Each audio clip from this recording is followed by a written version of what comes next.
Hello everyone, welcome back to English draw. आज हम फिर से बात करेंगे राजस्थान चतुर्थ श्रेणी कर्मचारी भर्ती 2025 के इंग्लिश मॉडल पेपर के बारे में। आज का हमारा मॉडल पेपर नंबर है 44। वैसे लगभग हमारे 50 पेपर प्लस हो चुके हैं। एक बार हमने 7 वीडियो तक एक सीरीज़ कंटिन्यू की थी, उसके बाद वापस से 1 से स्टार्ट किया, तो आज वापस कहाँ पर पहुँच चुके हैं 44। तो स्टार्ट करें क्वेश्चन नंबर 1। लिखा है fill in the blank with appropriate option. The chief guest comma with his wife blank has left, are living, have left और लेफ्ट। देखो क्या लिखा है, चीफ गेस्ट विथ। तो जब भी सेंटेंस में विथ आ जाए, अलोंग विथ आ जाए, टुगेदर विथ आ जाए, टुगेदर विथ आ जाए, तो इनसे पहले जो सब्जेक्ट होगा, इन सबसे पहले विथ, अलोंग विथ या टुगेदर विथ के पहले जो सब्जेक्ट होगा उस सब्जेक्ट के अकॉर्डिंग वर्ब का यूज किया जाएगा। तो यहाँ पर विथ लिखा हुआ है, उससे पहले लिखा है the chief guest. Chief guest कैसा सब्जेक्ट है? सिंगुलर, तो वर्ब भी कैसी आएगी? सिंगुलर। तो हमारे सामने लिखा है has left, are living, have left और लेफ्ट। यहाँ से ऑप्शन हमारा ए है वो राइट आंसर हो जाएगा, हैज लेफ्ट। नेक्स्ट है question number 2। Measles blank and infectious disease are, is, will और हैव। तो हमें fill in the blank, blank को फिल करना है, सही वर्ब का यूज करना है। तो देखो, अब या तो आप इधर देख लो, ये मिजल्स है, ये बीमारी का नाम है, तो ये प्लूरल सब्जेक्ट नहीं है, एक सिंगुलर सब्जेक्ट है, तो वर्ब भी कैसी आएगी? Singular subject. और वैसे भी ना पता चले तो यहाँ देखना एक एन दिया हुआ है। एन किसके साथ आता है? सिंगुलर। एन का मतलब क्या होता है? एक।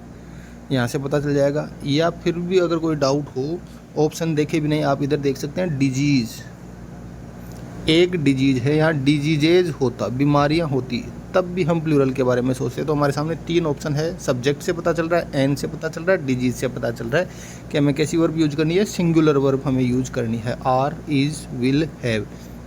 विल तो फ्यूचर के लिए यूज होगा, हैव प्लूरल के साथ यूज होता है और आर भी प्लूरल के साथ। बचा क्या? Option B, is. तो यहाँ पे क्या आ जाएगा? Is. B is correct answer. Next है my friend and his father, My friend and his father blank meeting us tomorrow. My friend and his father, देखो सब्जेक्ट कितने हो गए हमारे सामने? 2 सब्जेक्ट है और साथ में टुमारो भी दिया हुआ है। 2 सब्जेक्ट है, इसका मतलब प्लूरल सब्जेक्ट हो गया। तो वर्ब कैसी आएगी? प्लूरल। तो हम यहाँ पे आर को का यूज कर सकते हैं, क्योंकि आगे मीटिंग लिखा हुआ है तो हैव नहीं आएगा, क्योंकि हैव के बाद थर्ड फॉर्म आती है, तो आर का यूज हो सकता है। नेक्स्ट लिखा है टुमारो, तो किसका यूज हो सकता है? विल का। तो यही हम कंफ्यूज होते हैं कि यहाँ पर टुमारो देखते हैं हम किसकी तरफ जाएंगे? विल की तरफ जाएंगे, जबकि हमारा आंसर क्या होगा? यहाँ से आर। अब आर कैसे होगा? देखो यहाँ टुमारो तो लिखा हुआ है, लेकिन साथ में किसकी बात हो रही है? मीटिंग की बात हो रही है, कल मीटिंग होगी। तो देखो इसके लिए एक वर्ड होता है नियर फ्यूचर। नियर फ्यूचर एक वर्ड होता है कि अगर भविष्य में कोई, नज़दीक भविष्य में अगर कोई काम होने वाला हो जो कि निश्चित हो, ठीक है, निश्चित हो, तब हम प्रेजेंट कंटिन्यूअस टेंस का यूज़ करते हैं, ना कि फ्यूचर सिंपल का। तो इसलिए यहाँ पर क्या आएगा?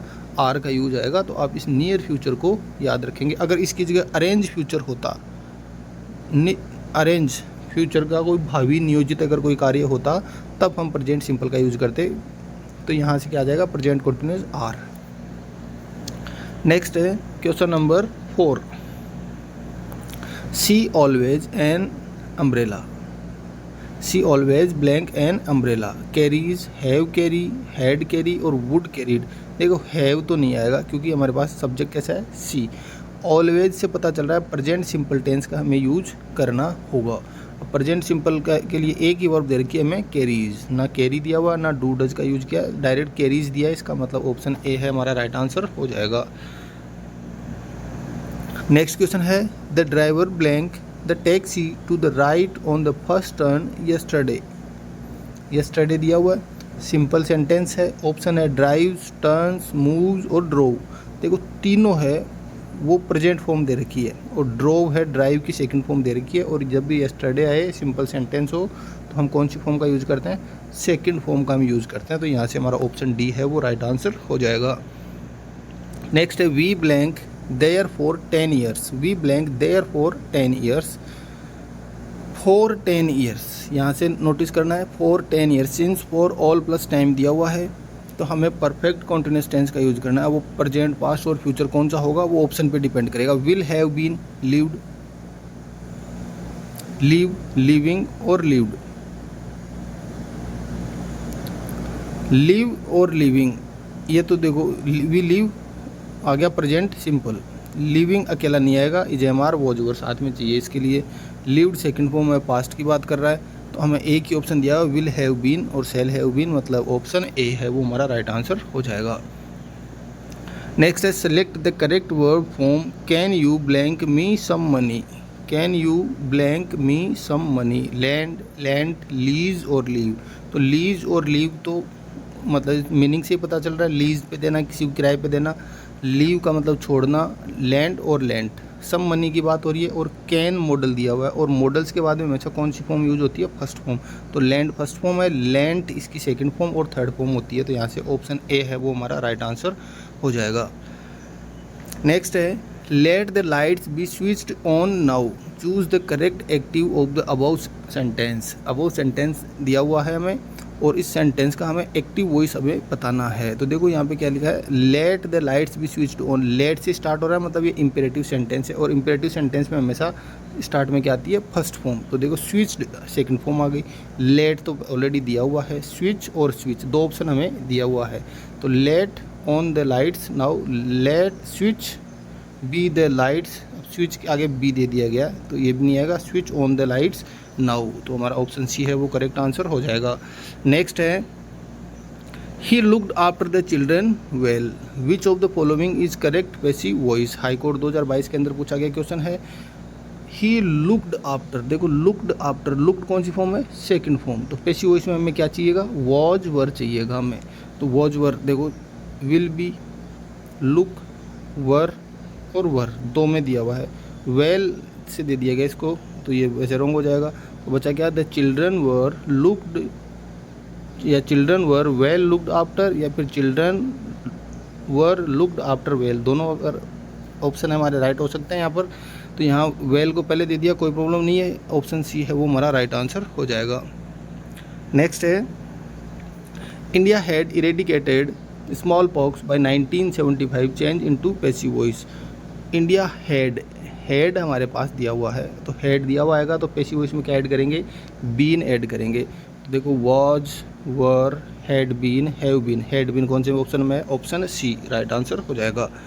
नेक्स्ट है fill in the blank with the correct option. Fill in the blank with the correct option, only blank of these apples are good, only of these apples are good, many, every, a few, a little. A little का use uncountable के लिए होता है। Many, only many of these, तो only many of these are good ऐसे नहीं आएगा। Only का मतलब सिर्फ, केवल, इसका मतलब कम की बात हो रही है, और कम के लिए हमेशा किसका यूज किया जाता है, फ्यू का, तो ए फ्यू। नेक्स्ट है question number 12, blank friends he has are sincere. The little uncountable के साथ, नन का कोई यूज नहीं होगा, द फ्यू और मच, मच का यूज भी अनकाउंटेबल के साथ में। तो बचा क्या, the few friends he has are sincere, option C the few. Next है blank members have already sent their subscription, some, any, little, whole. देखो लिटिल अनकाउंटेबल के साथ, एनी का मतलब जब हमें कोई पता नहीं हो नेगेटिव सेंस में, होल का मतलब सभी मेंबर्स की बात होती है यहाँ पर, और हैव ऑलरेडी की पहले से ही दे चुके, मतलब बहुत सारे थे उनमें से पहले से देने वाले भी कुछ होंगे, मतलब सभी की बात तो यहाँ पर नहीं होगी। बचा क्या, some members have already sent their subscription. Next है question number 14, choose the correct option of the italicised word, who was it written by. Who was it written by, ये किसके द्वारा लिखा गया, ये हमें पूछा गया है। इसको कौन लिखा या इसको किसके द्वारा लिखा गया, तो वॉट नहीं आएगा, whom, whose, which। तो whom was it written by, या whose नहीं आएगा, यहाँ से क्या आ जाएगा, whom was it written by। Next है abrogate. Abrogate given in English, abrogate English में दिया गया। Choose the most appropriate Hindi word, इसके लिए जो अप्रोप्रिएट उपयुक्त जो हिंदी वर्ड है वो हमें बताना है। ऑप्शन है हटाना, स्थगित करना, निरस्त करना, या फिर समाप्त करना। तो एब्रोगेट का मतलब समाप्त करना भी होता है, लेकिन यहाँ पे प्रॉपर इसका मीनिंग क्या होगा, निरस्त करना। जो पारिभाषिक शब्दावली हमारे देर के ऑफिशियल टर्म्स, उसके अकॉर्डिंग यहाँ पे क्या हो जाएगा, निरस्त करना, ऑप्शन सी।